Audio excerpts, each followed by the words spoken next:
So I understand PRISM is collecting more and more data, but what are the implications for the universities, for the education providers? There's a couple internally, obviously. With curricula, we design different kinds of services targeted and tailored to students. What we have added is predictive modeling to actually foresee certain problems and intervene early before problems happen. When you move this further up into the recruiting stream, the question then becomes is how do you manage your channels? What kind of intelligence do you have? How do you adjust this? And obviously every institution has by now a dedicated multi-channel model. You have your recruiters, you have your website, there's social media, you might use alumni. And obviously when you use agents, you need to understand every channel gives you a certain kind of student with a certain range of capabilities.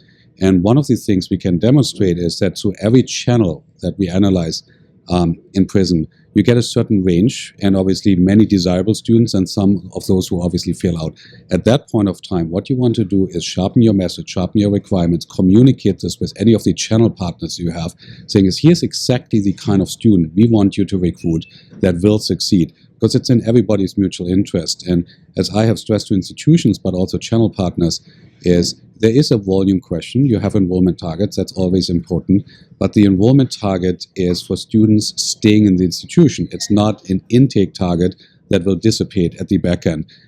We fundamentally believe that for those agents who really can focus and work with institutions on identifying students who go through this process, that this is a very beneficial mutual equation. At that point of time, agents should be rewarded for finding the right kind of students.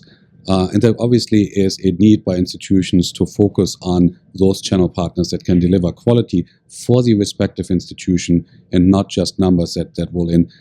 This is especially important in the Canadian context because provincial governments are clearly moving their policy from basic operational grants towards outcome-based funding.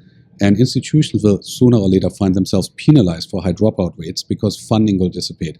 And at that point of time, we are trying to catch that logic early on with this model, help institutions to manage essentially that recruiting for retention and completion model, rather than getting caught out 5-6 years from now on with very established models that feed volume into the institution, but that do not produce graduation rates. So if I understand you right, it means that the agent has to target way more on the student he's going to recruit or she's going to recruit. That means more work for the agent. How does the agent benefit or how he gets rewarded by doing this extra work? Right. If you fundamentally think about the role of an agent, the agent is a matchmaker. And you take an interested party and you take your client at the end of the day, you want to make sure it's the best fit possible. So I think the underlying equation is not changing.